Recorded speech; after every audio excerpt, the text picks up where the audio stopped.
आगरा के थाना बरहन पुलिस की कार्यप्रणाली एक बार फिर सवालों के घेरे में है। एक युवती ने थाना पुलिस पर छेड़छाड़ और लूट जैसे संगीन अपराध में सुनवाई न करने का आरोप लगाया है। मामला बरहन थाना क्षेत्र के गांव का है, जहां की निवासी एक युवती ने बताया कि आज सुबह उसके खेत में खड़ी ज्वार की फसल को हथियारबंद दबंगों ने जोतना शुरू कर दिया। जानकारी होने पर पीड़िता अपनी मां के साथ खेत पर पहुंची तो रोकने पर नगला धोकन निवासी वेद प्रकाश, सुरजीत, राजेश, कुलदीप, रवि आदि ने पीड़िता और उसकी मां के साथ मारपीट शुरू कर दी, जिसमें पीड़िता की मां के हाथ में गंभीर चोट आई। आरोप है कि दबंगई वीडियो बनाने पर वेद प्रकाश ने पीड़िता को खेत में नीचे गिरा लिया और तमंचे के बल पर पीड़िता की लज्जा भंग करते हुए मोबाइल लूट कर भाग गया। इसके बाद अपने भाई के साथ पीड़िता अपनी मां को लेकर थाने पहुंची, जहां तहरीर दी, लेकिन थाना पुलिस द्वारा सुनवाई न होने पर आगरा पुलिस कमिश्नर के यहां गुहार लगाई। उसके बावजूद भी थाना अध्यक्ष ने सुनवाई नहीं की है, ऐसा आरोप पीड़िता ने लगाया है। पीड़िता घटना के बाद घबराई हुई है। पीड़िता के भाई ने बताया कि कमिश्नर ऑफिस में शिकायत देने पर कहा गया है कि थाने में जाकर पीड़िता के भाई ने बताया कि कमिश्नर ऑफिस में शिकायत देने पर उनसे कहा गया कि थाने में जाकर थाना अध्यक्ष से मिल लो, कार्रवाई होगी, लेकिन थाना अध्यक्ष ने फिर भी सुनवाई नहीं की।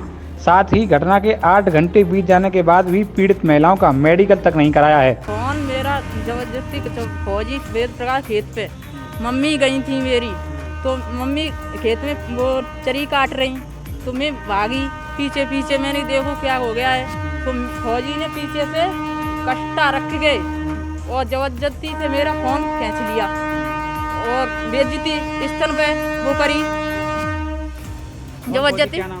वेद प्रकाश। तो लड़ाई किस बात की है? लड़ाई जमीन की बारी की। क्या हुआ क्या हुआ? जमीन जबरदस्ती घेरी नहीं है, वो हमारा कब्जा था उस पर। जबरदस्ती आज गुंडागर्दी से जोतने आया है। आज सुबह क्या हुआ था? थाने आया तो थाने का सुनी ना आया, उन्हें पुलिस पहुंची। पुलिस ने और कह रही है हमसे कि झूठ बोल रही हो तू, ऐसे नहीं फौजी कर सकता। हाँ। फिर अब कब घटना थी?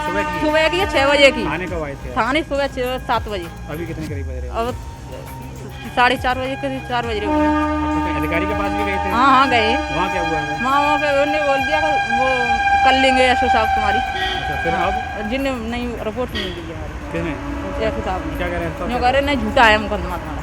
झूठा कह रहे हैं? हाँ झूठा है, बेइज्जती नहीं है ना, तुम्हारा फोन लेगा फौजी, तुम झूठ बोल रही है।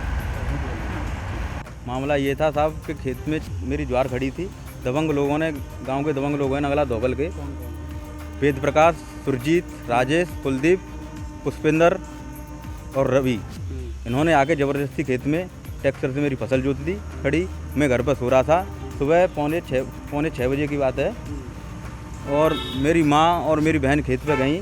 जब देखा ये ट्रैक्टर किसका चल रहा है, तो उन लोगों ने मेरी बहन की इज्जत लूटी और बाजरा में खींच ले गए और फ़ोन ले गए मेरी बहन का। मेरी माँ की बाँह तोड़ दी। हाँ, फौजी ने खेत तो कब्जा भी कर लिया हमने। हाँ, फौजी दबंगी से जोता साहब मेरा खेत। फिर हाँ, खेत दबंगी से जोता है, फसल बर्बाद कर दी है। चोट भी आई किसी की? चोट आई है, मेरी मम्मी की बहुत चोट है, मेरी माँ की। खेत में क्या फसल थी आपकी? खेत चरी मेरे ज्वार था, बाजरा था फसल का। तो मोबाइल लूट के ले गए? हम मोबाइल लूट के ले गया, इसकी बहुत इज्जत लूटी है, छाती पे बैठ गया, मारपीट की, छाती पे बैठ गया था इसकी। कितने लोग करीब होंगे वहाँ घटना में? कम से कम लोग होंगे 10-12 लोग। अच्छा। हाँ, तो हथियार से तमंचे थे उन पे, और एक फौजी पर राइफल है, वो राइफल भी थी उस पर। फिर पुलिस आई कि नहीं आई? पुलिस, हमने 112 पे कॉल किया तो काफ़ी देर बाद, कम से 2 घंटे बाद पुलिस पहुंची। मौके पर कोई नहीं गया। फिर कार्रवाई, हम थाने आए, एसओ साहब बोले हमसे कि ये आप झूठ बोल रहे हो, कोई घटना नहीं हुई है। हमने जांच करा ली है चौकी इंचार्ज द्वारा, सब झूठ, तुम्हारा फरेबी मामला है, कोई झूठ नहीं है, और तुमने ज़बरदस्ती उस फौजी का खेत छीन लिया है, ये बोले थे। हाँ। क्या हुआ था? अब क्या हुआ? सुबह आए थे हम, सीपी साहब के पास गए थे, तो बाद में आके 12-1 बजे करीब, तो सीपी साहब ने, उनसे फ़ोन आया एसओ साहब के पास। सीपी साहब ने कहा था कि तुम जाओ, एसओ सुनेगा। हम दोबारा आए, एसओ साहब से मिले, तो एसओ साहब बोले ये तुम्हारी झूठी फरेबी घटना है, हम इस पर रिपोर्ट नहीं लिखेंगे, दूसरी पार्टी भी हमें तहरीर दे गई है और हम तुम्हारी रिपोर्ट नहीं लिखेंगे किसी भी कीमत पर। मैंने कहा साहब मदद हो जाए तो देख लो, गरीब आदमी बहुत, नहीं मानेगी, तुम जाओ, मरो चाहे गिरो, हमें कुछ नहीं करना। अब उनकी महिला के साथ जो बदतमीजी, उसका मेडिकल कराया कि नहीं? मेडिकल अभी कुछ नहीं कराया, मेडिकल। वहीं इस मामले में थाना अध्यक्ष का पक्ष जानने के लिए फ़ोन किया गया, लेकिन उनके द्वारा फ़ोन रिसीव नहीं हुआ। ऐसे में बड़ा सवाल पुलिस की कार्यशैली पर खड़ा होता है कि महिला अपराध जैसे संगीन मामले में पुलिस इतनी लापरवाह कैसे हो सकती है।